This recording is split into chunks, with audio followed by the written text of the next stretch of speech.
Bom dia a todos. Uma vez mais temos a alegria de nos reunir aqui na Sociedade Espírita Francisco de Assis, de amparo aos necessitados, para o desenvolvimento do programa Álvaro Osman, constituído por palestra pública. No instante inicial da nossa atividade, vamos demonstrar a nossa gratidão ao Pai de amor e bondade, ao Mestre Jesus, aos Espíritos amigos, aqueles que nos rodeiam no dia a dia, a nossa gratidão por tantas dádivas que chegam até nós. Neste instante, Senhor, nós também vos rogamos as bênçãos para todos nós, especialmente para o orador desta manhã, a fim de que tenha bastante discernimento, bastante intuição para nos transmitir o resultado dos seus estudos. Que as vibrações do bem alcancem toda a nossa humanidade, proporcionando equilíbrio e bom ânimo a todas as criaturas. Uma vez mais agradecidos, Senhor, nós dizemos: Pai nosso, que estás nos céus, santificado seja o vosso nome. Venha a nós o vosso reino, seja feita a vossa vontade, tanto na terra como nos céus. O pão nosso de cada dia dá-nos hoje. Perdoa as nossas dívidas, à medida em que perdoamos aos nossos devedores. Não nos deixe cair na tentação dos que são maus, e livra-nos da prática da maldade contra os nossos irmãos. Que assim seja, Senhor. Nesta manhã, nós temos a grata satisfação de uma vez mais receber na condição de expositor doutrinário o nosso irmão Maurício Bettinardi, estudioso da doutrina, participante das atividades da terça-feira à noite aqui na nossa casa e que com muita dedicação e carinho prepara sempre os temas para estar nos apresentando. Nós deixamos a palavra livre para o nosso irmão.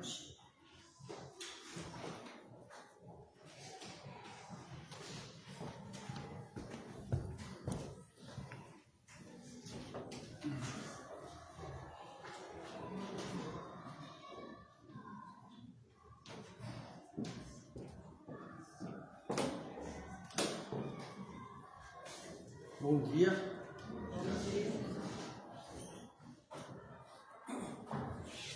Então, gratidão a Deus, a Jesus e aos espíritos mentores desta casa espírita Cefam.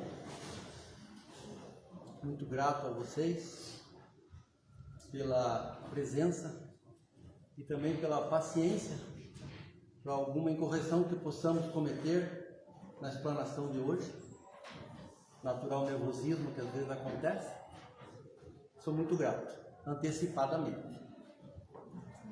É uma satisfação e uma responsabilidade a chance e o acolhimento aqui na casa.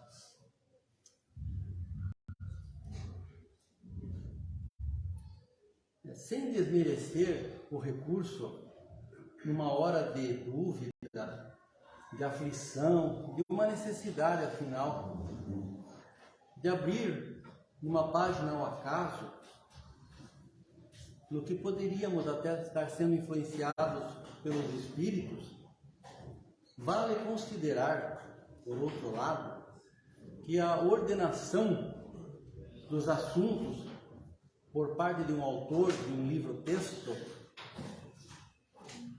ele visa uma abordagem sistemática, uma estruturação de argumentos progressiva, sedimentada, de maneira didática.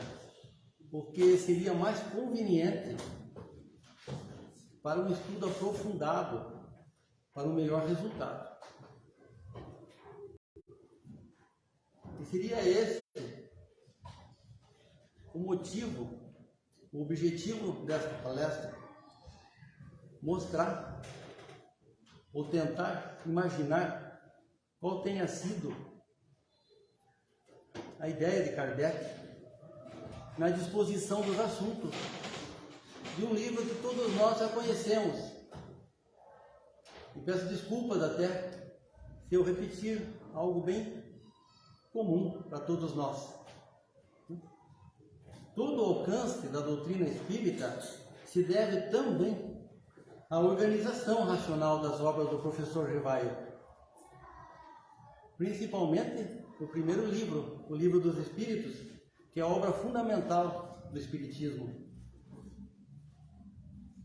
A sequência de tópicos, então, será o alvo dessa despretensiosa explanação dessa manhã, tentando interpretar o método do professor Allan Kardec. No dia 18 de abril, como todos nós sabemos, de 1857, Allan Kardec publicou a primeira edição, de O Livro dos Espíritos, que era então uma obra de 501 itens, dividida em 3 partes: das causas primárias, a doutrina espírita, ou seja, das leis morais e das esperanças e consolações. 3 partes. Eu falei das causas primárias, não, da segunda. Mas nós vamos considerar a segunda edição, aquela de março de 1860, com 1018 questões, ou melhor, até a questão 1019, porque foi pulado na hora da impressão da pergunta 1010 para 1012. Então consta 1019, mas contando as questões nessa edição são 1018. Que ele dividiu então essa sim em 4 partes, que é das causas primárias, do mundo espírita, ou do mundo dos espíritos, das leis morais e das esperanças e consolações. Além disso, houve depois um desenvolvimento para as mais 4 obras básicas. Nós conhecemos, fechando o Pentateuco Kardeciano. Ainda há uma introdução ao estudo do Espiritismo, o Prolegômenos, que é o prefácio, e a conclusão, que será o objetivo de uma próxima palestra.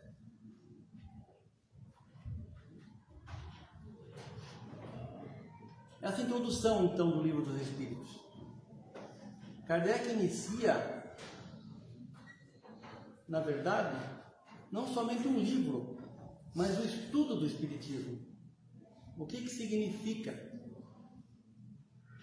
Começa, então, professor, como ele era, capacitado inquestionavelmente, ele apresenta a terminologia básica, nos itens 1 e 2, depois ele descreve os fenômenos, do item 3 ao 5, aí faz um resumo do Espiritismo, no item 6, tudo isso para, com rigor metodológico, do item 7 ao item 17, ele argumentar contra as objeções dos seus opositores, até detratores às vezes, naquilo que ele estava tentando, com toda calma, apresentar.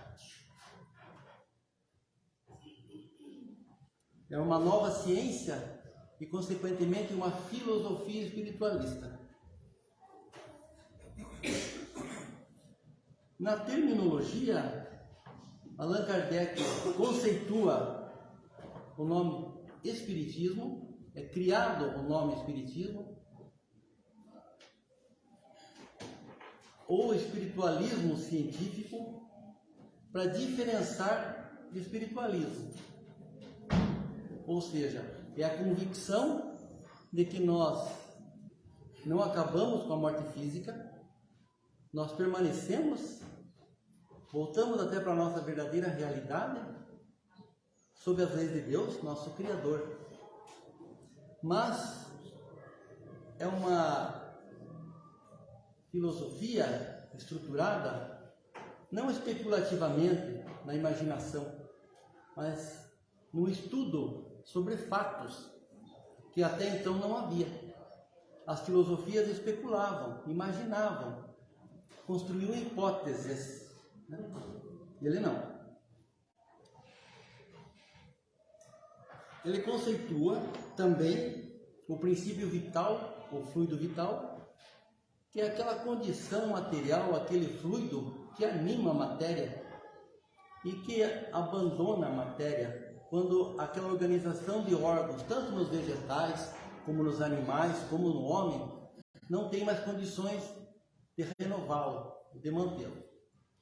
Então, quando os órgãos entram em falência, não há mais fluido vital, e no caso nosso, na hora do desencarne, o espírito abandona. Ele também conceitua o princípio inteligente existente nos animais e no homem, e finalmente ele faz uma explicação do termo alma, e nós vamos nos focar na terceira significação, que é a alma espírita, ou espírito, que é o quê?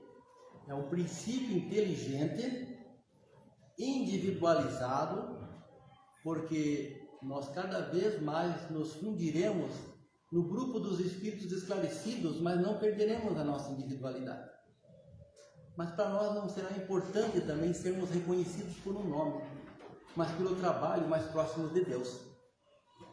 Então, a alma espírita seria esse princípio inteligente, individualizado, imaterial, que é sede da razão, do sentimento e da vontade,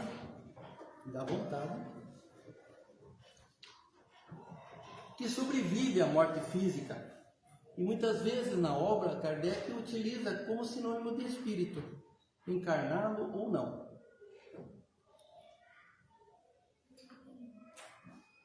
Nos fenômenos, ele discorre desde os físicos até os inteligentes, começando pelas mesas girantes, que chamou a atenção do professor Rivail, até chegarmos na psicografia, porque a mediunidade é um dos 5 princípios básicos do Espiritismo, a comunicação de nós encarnados com os espíritos dos mortos.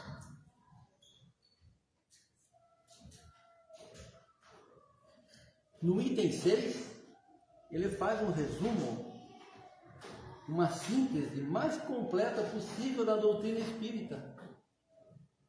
Se nós não tomamos contato ainda com o Livro dos Espíritos, é interessantíssimo focar, não é o objetivo de hoje, né, porque nós queremos seguir a ordem, no item 6 da introdução. Ali está todo o resumo do Espiritismo. É uma coisa impressionante, de arrepiar ler toda aquela dissertação de Kardec, a sua capacidade.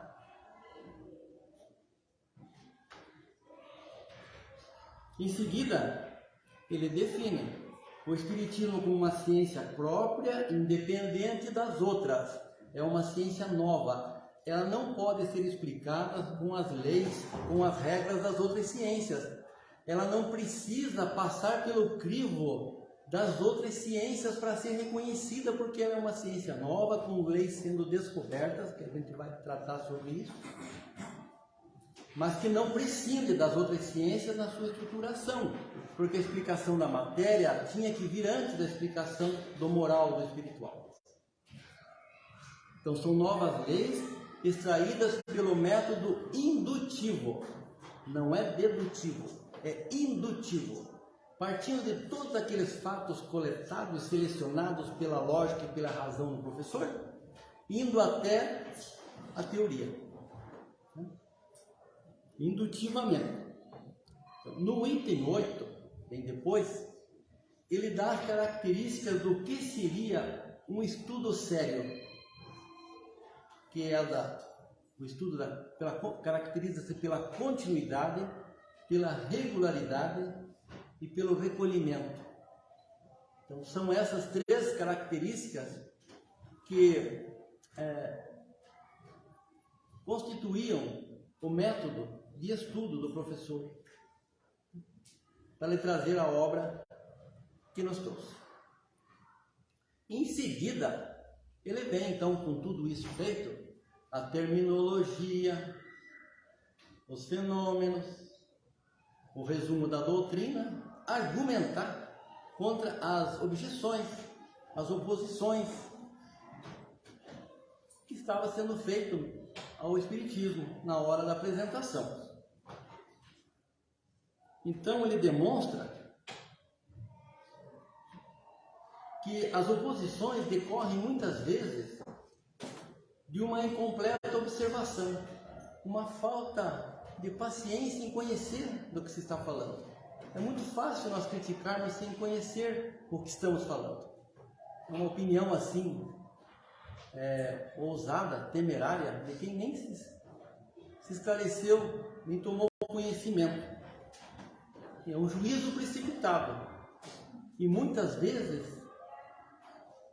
são formulados no orgulho acadêmico, o que ele enfrentou. Os acadêmicos orgulhosos já desprezavam o que ele queria humildemente apresentar. Intolerantes que eram ao desconhecido. Então ele esclareceu que os espíritos divergem, a variedade dos espíritos, nos seus conhecimentos e nas suas qualidades morais. Podem transmitir tanto informações de alto valor, como testemunhos de vidas miseráveis do lado de lá. Tudo isso foi útil na estruturação de todos os assuntos do Livro dos Espíritos. Os elevados, eles dão instruções que podem diferir um pouquinho no seu alcance moral e na sua forma, mas eles não se contradizem. Kardec também refuta a origem diabólica que imputavam ao Espiritismo. Ele explica por que não é de origem diabólica. Por que ela não é motivo para loucura? Ele explica que ela é diferente do sonambulismo. Nada impede que um sonâmbulo desperto também seja médium, mas não é a mesma coisa que sonambulismo, sem desprezar tudo isso que ele tinha conhecimento anterior até. Discípulo que era, o admirador que era de Mesmer. E também ele refuta aquela teoria fantástica, mais improvável, de que fosse uma absorção dessa atmosfera mental que existe no planeta e que as comunicações seriam dessa atmosfera e não dos espíritos desencarnados.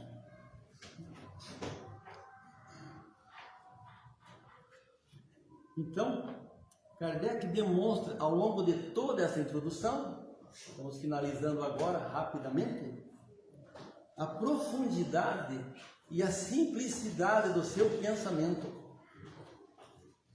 E ele deixa aos espíritos o mérito do ensino da filosofia. Eu achei muito bonito isso aqui, que preenche a lacuna entre os homens e Deus. Havia um hiato inexplicável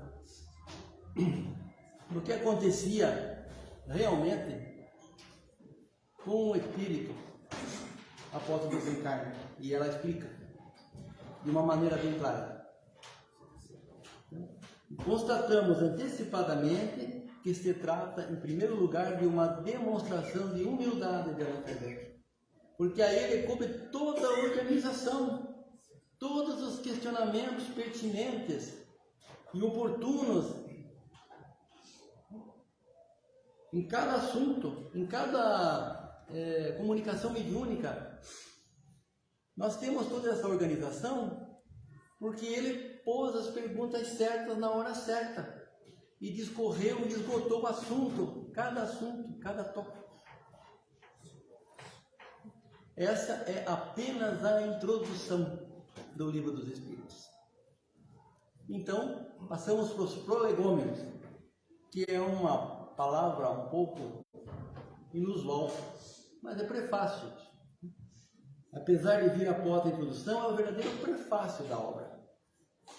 E ele teria duas partes. Na primeira metade desse preâmbulo, que foi escrita por Kardec, ele diz: esse livro é o repositório dos ensinos ditados pelos espíritos superiores para estabelecer os fundamentos de uma filosofia racional, isenta dos preconceitos do espírito do sistema. Ela não foi formatada na teoria antes, ela veio dos fatos.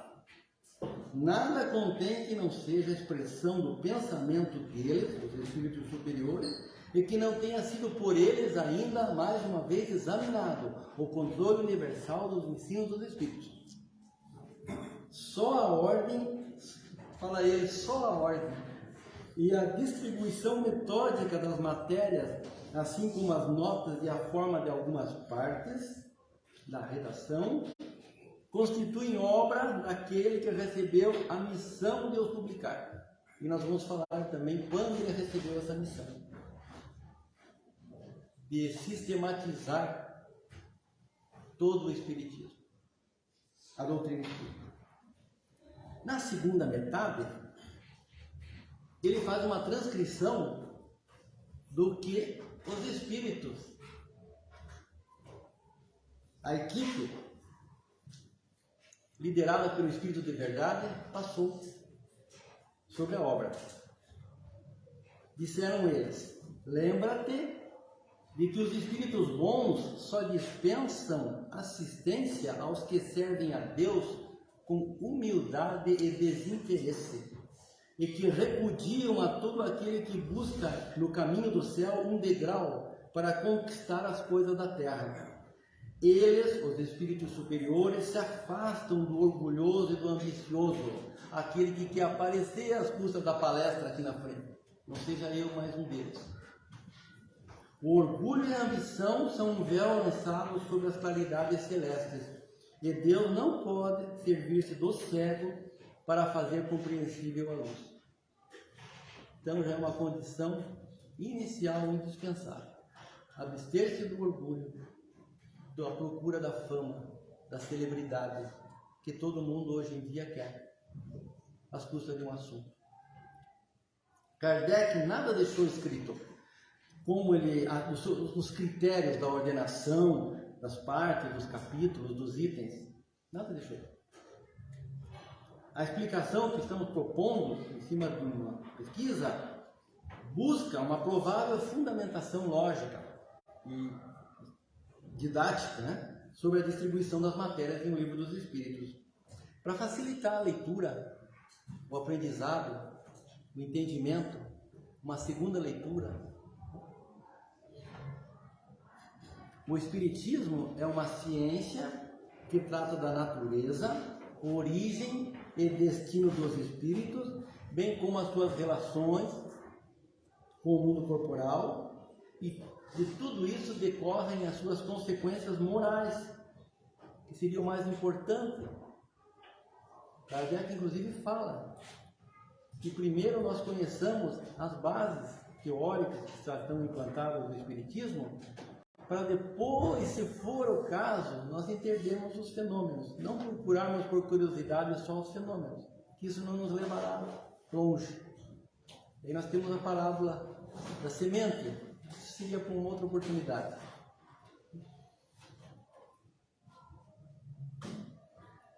Então, isso o torna, com essas consequências morais, uma filosofia espiritualista e desenvolve, inclusive, um sentimento religioso. Uma ciência, uma filosofia espiritualista, científica, e até esta possibilidade de ter um enfoque religioso. Nós podemos dividir a forma didática da apresentação de uma doutrina científica, agora na abordagem que o Kardec utilizou, como cientista que era, em 4 fases. Em primeiro lugar, nós temos que definir qual é o objeto de estudo. Vamos lembrar, então, dos nossos estudos da universidade, né? Sempre é dito isso. Segundo lugar, analisar e investigar acerca desse objeto de estudos e das suas relações. Em terceiro lugar, tirar disso leis que regulam para aplicar no geral. Em quarto lugar, deduzir os resultados, as consequências dessas leis. E Kardec não fugiu disso. Sistemático que ele foi, no bom sentido. Então, a primeira parte da obra, estamos entrando agora na obra mesmo. É uma viagem emocionante. A primeira parte da obra, das causas primárias, nós associamos então esse objeto do estudo, das causas primárias. Então, trata-se de estudar o espírito, que é o princípio inteligente do universo. Na segunda parte da obra, do mundo espírita, ou o mundo dos espíritos, são investigados com profundidade o espírito e as suas relações com o mundo corporal. Então são desenvolvidos temas como o perispírito, a encarnação, a mediunidade, a emancipação da alma, que seria essa libertação temporária enquanto está encarnado, em contato com o mundo espiritual, as diferentes ordens de espíritos, a questão número 100, etc. Então vem a formulação das leis. E a terceira fase coincide com a terceira parte da obra. A terceira fase da formulação científica e a terceira parte do Livro dos Espíritos, das leis morais, onde são estabelecidos os deveres de conduta. Para nós conhecermos os nossos direitos, nós temos que conhecer antes os nossos deveres. Os deveres de conduta dos espíritos, encarnados ou não. No seu processo evolutivo, com qual objetivo? A felicidade. A real felicidade. Tudo isso nós estamos buscando evoluirmos para sermos realmente felizes. Quanto mais moralizado é o espírito, mais purificados se tornam os seus fluidos na composição do seu perispírito. As consequências para o espírito do cumprimento ou não dessas leis, então, morais, são estabelecidos na quarta parte da obra, das esperanças e consolações. Então, a felicidade ou o infortúnio nos dois planos da vida, as penas e os gozos do espírito, presentes ou futuros, dependem do seu progresso moral. Para desenvolver a primeira parte, Kardec publicou a obra, foi a quinta, A Gênese, os Milagres e as Predições segundo o Espiritismo, em 1868. Para desenvolver a segunda parte, ele estendeu-se em O Livro dos Médiuns, em 1861. A terceira parte das Leis Morais, em 1864, surgiu o Evangelho segundo o Espiritismo. Nós vamos também explicar o porquê disso. O Evangelho, Jesus. E da quarta parte, surgiu o Céu e o Inferno, ou a Justiça Divina segundo o Espiritismo, em 1865. Abriu o leque daí. De um livro, viraram 5. E nesse trabalho, ele utilizou ainda a Revista Espírita, que é esse jornal psicológico de estudos da alma, mensais, que ele organizava sozinho, e onde ele recolhia tudo o que poderia ser interessante ao assunto e fazia uma análise se era pertinente ou não, humildemente, sem desconsiderar nenhuma nova colocação. E também sem ter nenhum tipo de pudor, de arrogância, em abandonar algumas ideias que ele até então estava tendo e achava que não eram válidas. tudo isso na Revista Espírita.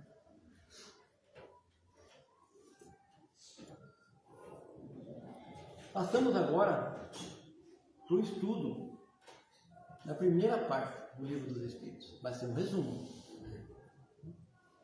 Vai dar tempo. Segundo o Espiritismo, há no universo 3 elementos fundamentais: Deus, Espírito e matéria, que constituem a Trindade Universal. O primeiro capítulo, então, trata de Deus, nas causas primárias. Causa primária de todas as coisas. O segundo capítulo, dos elementos gerais do universo, Espírito e matéria. E a palavra Espírito foi escrita por Kardec com E minúsculo, na primeira parte da obra. Porque ela tem o significado do princípio inteligente do universo, que também está presente nas almas dos animais, para diferenciar de espírito com E maiúsculo, que aparece depois. Porque o espírito com E maiúsculo é o ser consciente, com senso moral, capacidade de pensar em Deus. Os animais não têm senso moral. Eles não passam por provas e expiações. Os animais não pensam em Deus. Eles não conjecturam. Eles não objetivam progredir. Eles são animais. Se eles podem um dia se transformar em humanos, são conjecturas. Kardec apenas considerou essa possibilidade, mas não é o momento para nós termos esse esclarecimento. É uma pergunta que muitos fazem. Tanto é o apelo que nós temos com os nossos animais. E tudo o que eles passam por nós. Seria até, como fala Kardec, uma compensação a toda a utilidade que eles representam para nós, a todo o sacrifício pelo qual eles passam por nós.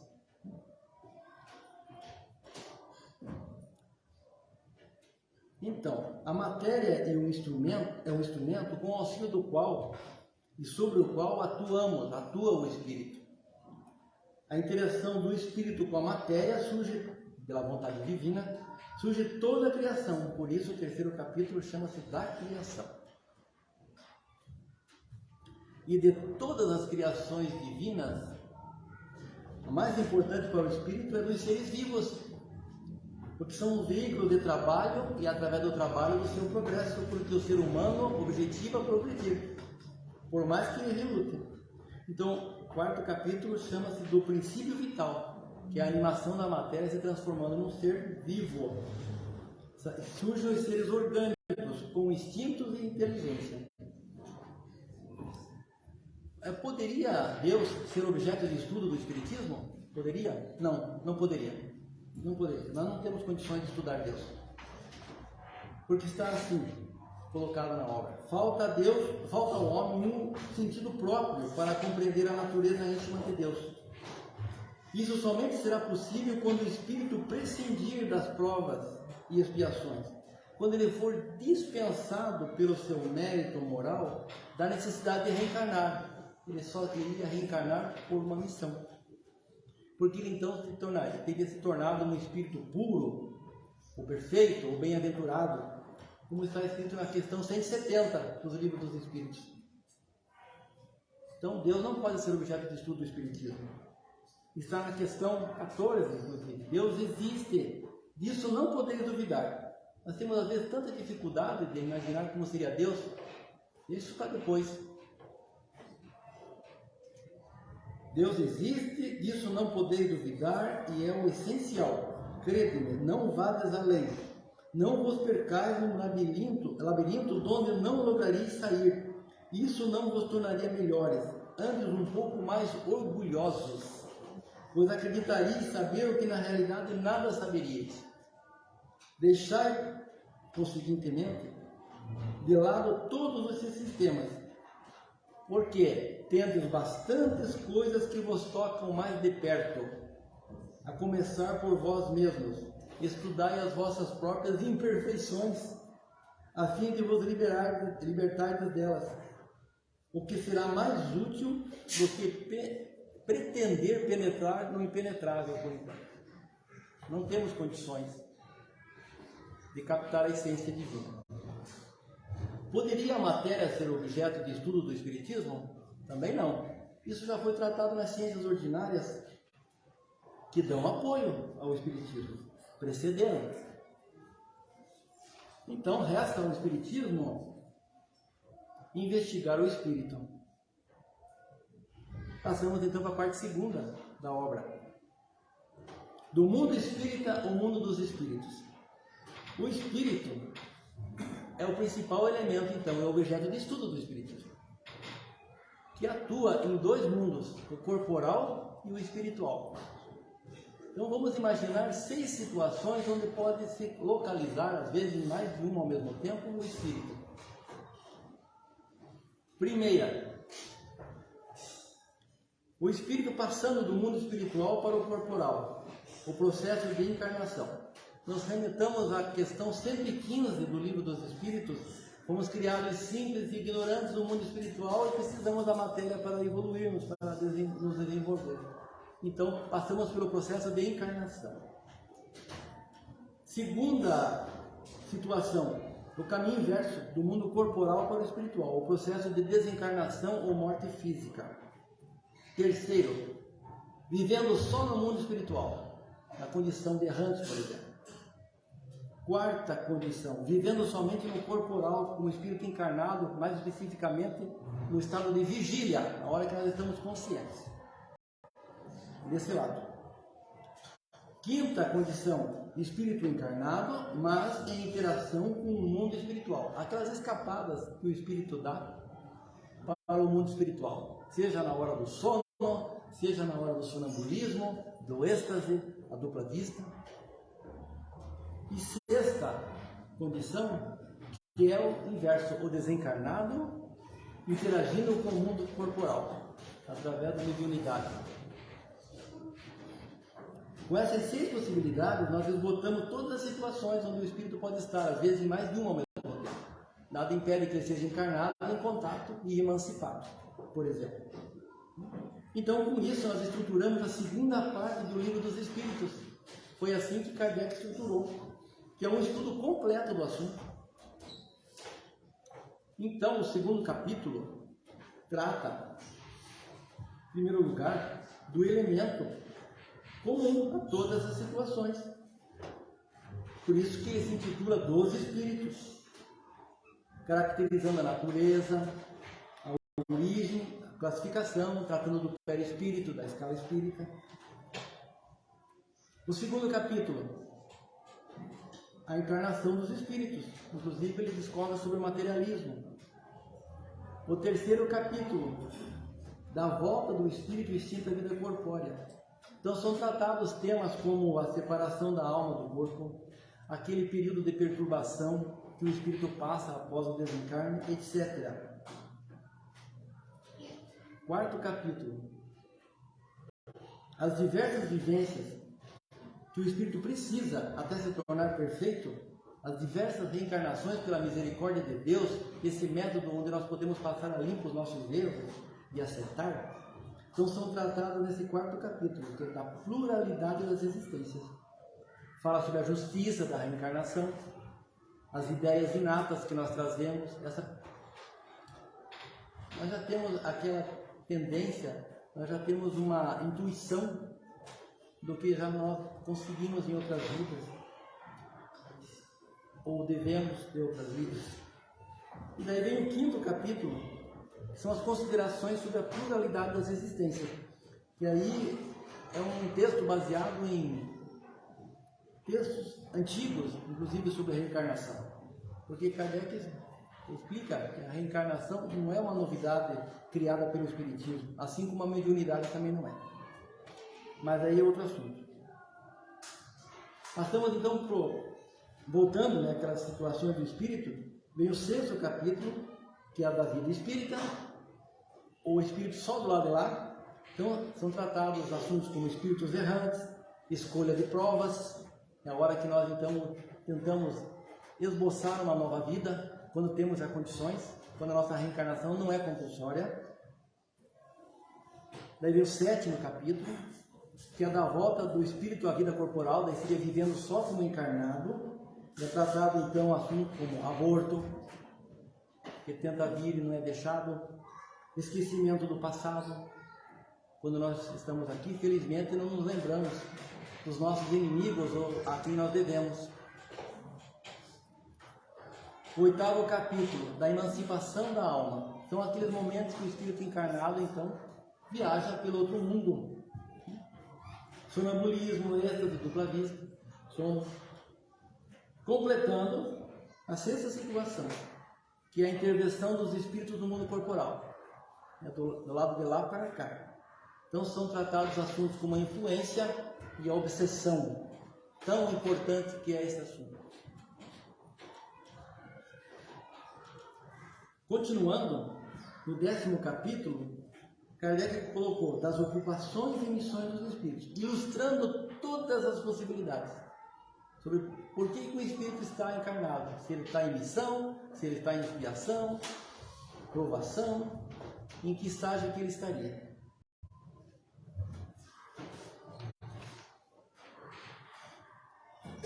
Por último, falta abordar a evolução daquele espírito com E minúsculo, que é dos 3 reinos, mineral, vegetal e animal. Fechou o assunto do mundo espírita ou do mundo dos espíritos, segunda parte do Livro dos Espíritos. No dia 30 de abril de 1856, foi revelado a Kardec a sua missão pelo Espírito, a verdade, através da médium senhorita Celine Jafé, numa reunião na casa do senhor Rustan. Mas ele, então, utilizando-se da experimentação mediúnica em perto de 14 anos, só 14 anos de trabalho, ele investigou o espírito de uma forma positiva sobre fatos, não especulativa, não misticamente. E a teoria veio depois, não partiu de uma hipótese pessoal de Kardec. O espiritismo é uma ciência de observação e não produto da imaginação. É a revelação de origem divina por iniciativa dos espíritos, e a elaboração dessa ciência é fruto do trabalho racional do homem, no caso, Allan Kardec, pelo livre pensamento de caráter universal, abrangente. Passamos para a terceira parte da obra, das leis morais. Estudamos o objeto, agora passamos para a criação ou descoberta das leis que regem esse espírito. Mestre, qual é o grande mandamento da lei? E Jesus respondeu. Por que Jesus? Porque está na questão 625. Kardec perguntou qual é o tipo mais perfeito que Deus fornece ao homem encarnado como seu guia e modelo. E a resposta: vede Jesus. Não é uma opção, uma escolha de Kardec. Foi uma comunicação, um esclarecimento, uma revelação dos Espíritos. Então Jesus disse: amarás o Senhor teu Deus de todo o teu coração, tua alma, teu pensamento. É o primeiro e grande mandamento. O segundo, semelhante a esse, amarás o teu próximo como a ti mesmo. Destes 2 mandamentos dependem toda a lei e os profetas, que está em Mateus, capítulo 22, versículos 36 a 40. As leis de Deus, ou leis divinas, ou leis naturais, abrangem todas as circunstâncias da vida e podem ser divididas em leis físicas e leis morais. As leis físicas, elas regulam esses movimentos de relações na matéria bruta, pertencem ao domínio da ciência. Agora, as leis morais, que é o foco do assunto, elas dizem respeito aos deveres do homem para consigo mesmo e nas suas relações com Deus e com os seus semelhantes. Eles indicam ao homem, espírito encarnado, como ele deve bem proceder. Bem proceder. E elas não são totalmente abstratas, porque conforme o espírito vai se depurando, os seus veículos físicos, o seu perispírito vai se quintessenciando, vai se tornando mais aperfeiçoado. Que é a moral? É a regra do bem proceder, que está sancionada pela nossa consciência. Não nos esqueçamos da questão 621, onde está escrita a lei de Deus, na nossa consciência. Deus não nos deixou desamparados. Nascemos como simples ignorantes, mas já havia os germes de todo o nosso desenvolvimento futuro. Então, a moral é a condição única para nós conquistarmos a verdadeira felicidade, que é a felicidade espiritual. Sendo assim, Kardec organizou a terceira parte em 3 grupos. O primeiro grupo, que coincide com o capítulo 1, até 10, é o ordinal, depois passa a ser cardinal. Então, primeiro capítulo, da lei divina ou natural. O segundo grupo, que trata das leis morais, propriamente, que vai do segundo capítulo até o capítulo 11. E o terceiro grupo, que seria o capítulo 12, da perfeição moral.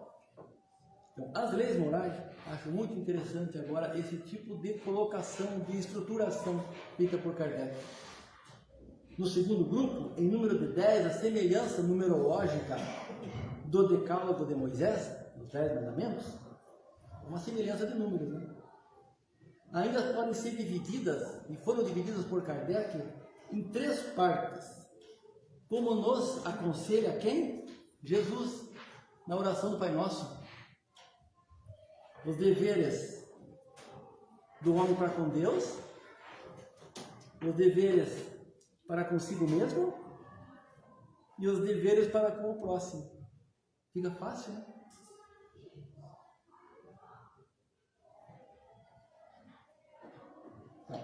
Os deveres do homem para com Deus, nas suas relações com Deus, são estabelecidos em 2 leis. No segundo capítulo, a lei da adoração. No terceiro capítulo, a lei do trabalho. Então, pela adoração, através da nossa fé raciocinada, nós elevamos o nosso pensamento a Deus. Nós elevamos. E dele nos aproximamos. Mas nos aproximamos dele também pelo trabalho, que é toda ocupação útil. Nos remetamos à questão 675 do Livro dos Espíritos. Toda ocupação útil é trabalho. Porque Deus nunca esteve inativo. Nunca. Ele não cessa de criar e de amparar a sua criação. Aí está a providência. Os deveres do homem para consigo mesmo são estabelecidos em 3 leis. Quarto capítulo, lei de reprodução. Quinto capítulo, lei de conservação. Sexto capítulo, lei de destruição. Essas 3 leis determinam todo o equilíbrio e a continuidade da vida corporal, que é uma provação que nós, como espíritos, precisamos experimentar repetidamente. Repetidamente nós temos que passar por essa experiência, até nós conseguirmos atingir a nossa perfeição possível. Além de nós, nessa trajetória, nesse vem e vai, estamos influenciando o planeta também. Estamos influenciando o meio planetário onde vivemos. Então essas leis também tocam no respeito à natureza, à ecologia. E faltam os deveres do homem para com o próximo. Estão organizados no capítulo 7º capítulo, Lei da Sociedade, 8º, Lei do Progresso, 9º, Lei de Igualdade e 10º, Lei de Liberdade. E juntando tudo, o progresso material e moral, que é o mais importante, porque a inteligência não salva ninguém do mal proceder, é a moral que salva. Então, o progresso moral decorre, material e moral, decorre da vida em sociedade. Por isso que começamos pela sociedade, porque é a condição que nos possibilita o exercício do quê? Da fraternidade, porque nós somos todos irmãos, filhos do mesmo Pai. Então, sociedade nos leva ao progresso. Assim, paulatinamente, na sociedade melhorada, nós vamos entendendo que nós somos todos iguais. E estabelece aquela liberdade, que seria 10º capítulo, natural, onde nós respeitamos naturalmente o limite de cada um e observamos os nossos limites. Por fim, no capítulo 11, a lei da justiça, de amor e caridade. que resume todas as outras. Porque da verdadeira justiça, a justiça de Deus, a verdadeira, tanto na vida pública como na nossa consciência, porque podemos estar quites com a lei dos homens, mas muitas vezes nós passamos para lá com a nossa consciência muito pesada, porque nós sabemos que podemos estar com a ficha limpa, entre aspas, mas não a consciência. A verdadeira justiça de Deus na vida pública, na nossa consciência, que está presente em todas as virtudes, nós vamos evoluir para o quê? Para o amor. Disse Jesus: tira cada um para os outros o que quereria para si mesmo. Deus colocou no coração do homem a regra de toda a verdadeira justiça, pelo desejo de cada um ver respeitados os seus direitos. Está na questão 876. Então, nós queremos os nossos direitos garantidos, então que observemos os dos outros. Imaginemos se aquilo que nós vamos fazer ao outro estivesse fazendo para nós. Nós gostaríamos? Porque nós já temos essa noção de justiça no nosso coração para nós, então apliquemos para os outros também.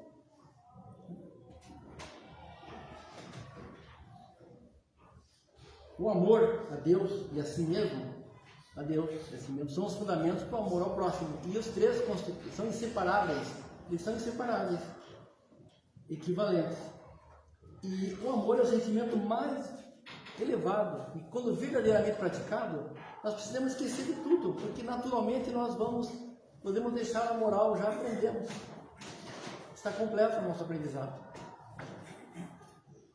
Mas quando chegaremos ao verdadeiro amor, aquele amor absoluto de Deus, né, que começa pelo sensual, felizmente passa para o maternal, e depois vai se desenvolvendo, né, fraterno, até passa às vezes pelo amor da comunidade, mas nós chegaremos um dia a esse amor geral da família cósmica, né? Amai-vos uns aos outros, eis toda a lei divina, mediante a qual governa Deus os mundos. O amor é a lei de atração para os seres vivos e organizados, e a atração é a lei de amor para a matéria inorgânica. Então Deus começa amando a matéria já, na sua atração, até chegar a nós. Isso quem comunicou foi o Espírito São Vicente de Paulo, está na questão 888 do Livro dos Espíritos. E a caridade é a mais poderosa ferramenta no cultivo do amor. Sem a caridade não há salvação. Qual o verdadeiro sentido da palavra caridade? Como entendia Jesus? Benevolência para com todos, indulgência para as imperfeições dos outros, perdão das ofensas. Questão 886 do Livro dos Espíritos. E não falemos isso como uma coisa recitada, conhecida, batida, porque nós fazemos isso. É a grande questão. Muito importante essa colocação. A benevolência é vontade, é o querer fazer. A indulgência é razão, é o pensar no procedimento do meu irmão, do meu próximo. Se ele está agindo mal comigo, ele deve ter um lado bom também, eu também sou assim. Indulgência, relevemos. E perdão é sentimento. Se o que ele faz para mim me machuca, perdoe. Vamos tentar interromper esse ciclo vicioso, que talvez ele esteja me devolvendo uma agressão do passado. Vamos transformar esse ciclo vicioso de causa e efeito num ciclo virtuoso, onde o bem acrescentado só vai melhorando e evoluindo. São as três faculdades da alma, segundo Descartes. Já que estamos falando de método, que é o maior influenciador do método do Ocidente.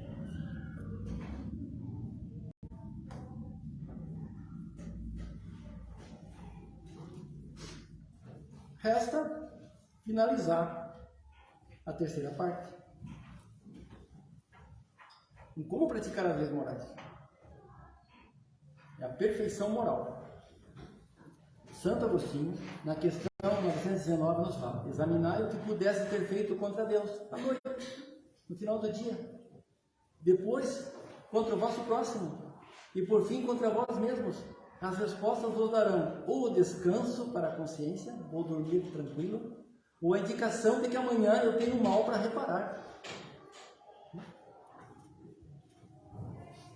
conquistar as virtudes, eliminar os vícios, eliminar as paixões, o egoísmo, o orgulho, são o principal objetivo moral do homem. Nós temos que combater o auto-engano, passarmos para o autoconhecimento e com boa vontade agirmos e tornarmos-nos homem ou mulher de bem. Concluído a terceira parte, a última, a quarta parte, das esperanças e consolações. Então, considerando a existência dos espíritos nos dois lados da vida, no mundo corporal e no mundo espiritual, o cumprimento ou não das leis morais terá quais consequências nesses dois mundos, nesse e no outro. Então, por isso que a quarta parte do livro dos Espíritos tem 2 capítulos, ou seja, as consequências no mundo corporal e no espiritual. Sejam gozos quando as leis são cumpridas e penas quando não foram cumpridas. Então, primeiro capítulo das penas e gozos terrenos, fala sobre a felicidade e a infelicidade relativa encarnados. Nos remetemos à questão 922 do Livro dos Espíritos. Qual é a noção de felicidade relativa na Terra? Tem 2, né? Que é a parte material, posse do necessário, a parte moral, que é a consciência tranquila e fé no futuro. Então já podemos ter uma felicidade relativa enquanto encarnados. Está lá. E o segundo capítulo, das penas e gozos futuros, que vai ser o nosso paraíso, o nosso inferno, o nosso purgatório do lado de lá, de acordo com o que nós construímos do lado de cá. E trata também da expiação, do arrependimento, desse método que nós discorremos sobre a verdadeira recuperação do mal que nós causamos. Então, com esses 2 capítulos, Kardec vai demonstrar a relação estreita que existe entre a conduta ética e a felicidade. Ou a desdita, né? Se não for observado a lei. Nos 2 mundos. Então, viver eticamente ou não é uma questão de escolha, do nosso livre-arbítrio melhorado, do nosso conhecimento da diferença entre o que estava errado e o que está certo, entre o mal e o bem. Assim, nós terminamos a estrutura básica resumida do Livro dos Espíritos, facilitando o conhecimento e a revisão, para quem já leu algumas vezes, numa ordem lógica e didática, que é objeto de estudo, as características do objeto de estudo, o estabelecimento das suas leis e o resultado da aplicação das suas leis.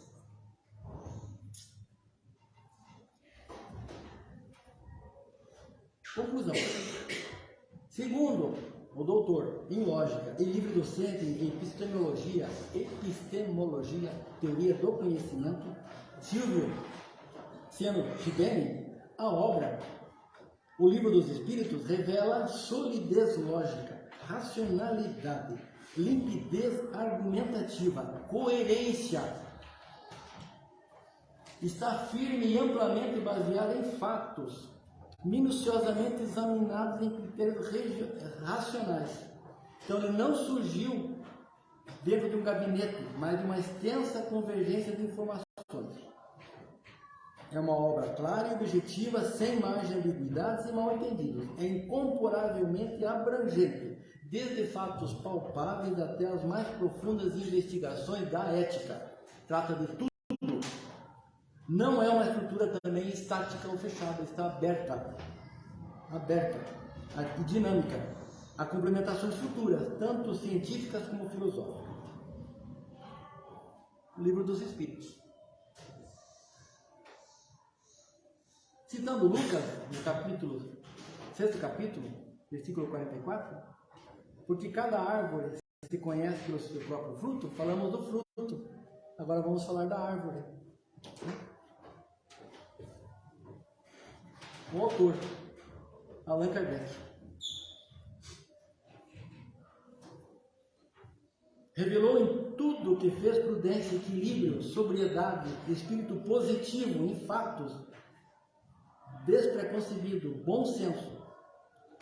Possuidor de vasta erudição, ele era polimático, ele ia das ciências das artes, das filosofias, das religiões, escrevia sobre tudo, havia estudado, tinha conhecimento sobre todos esses assuntos, trouxe uma visão abarcante e universal.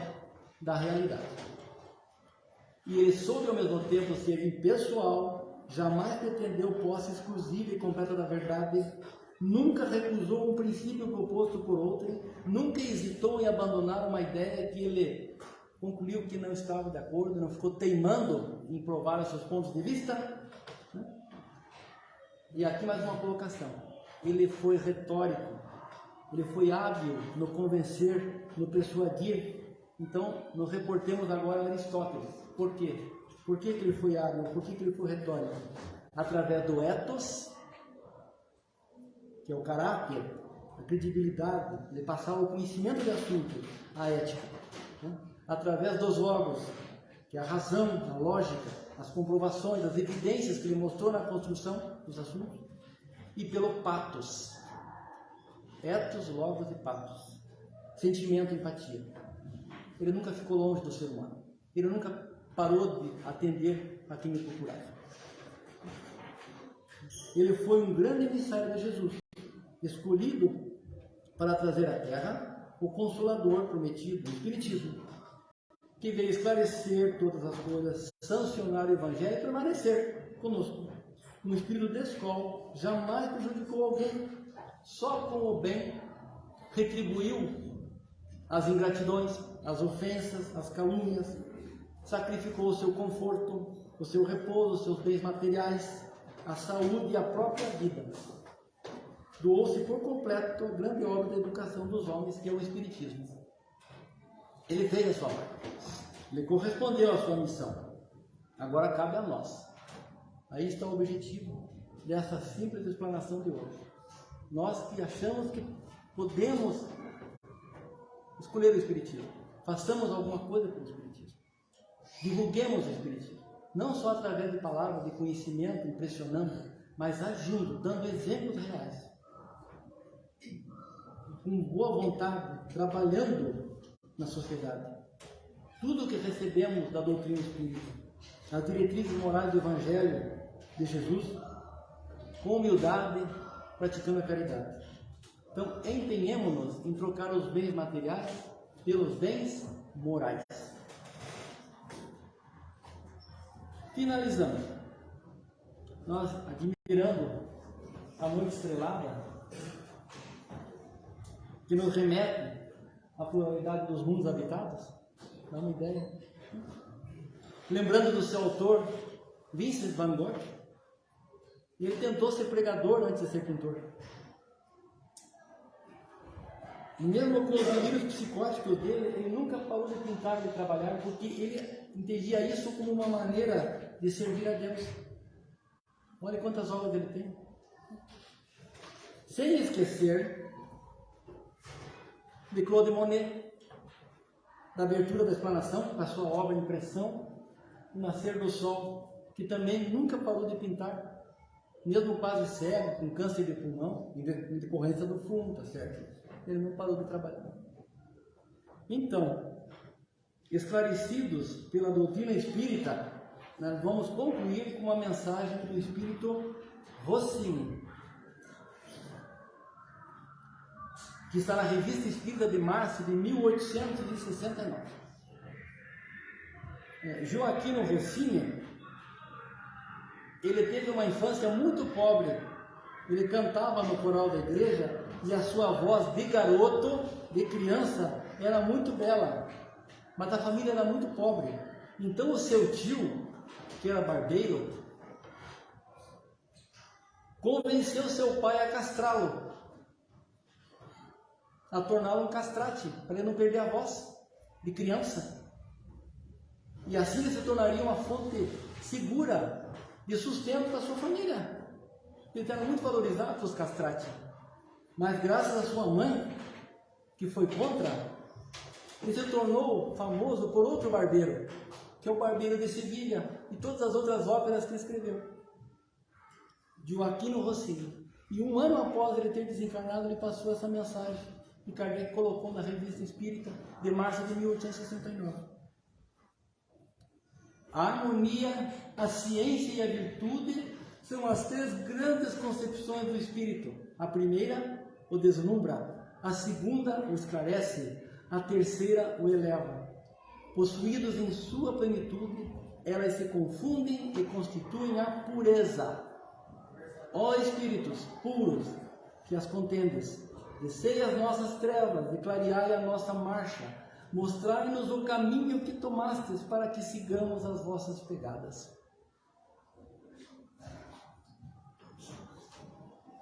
Obrigado.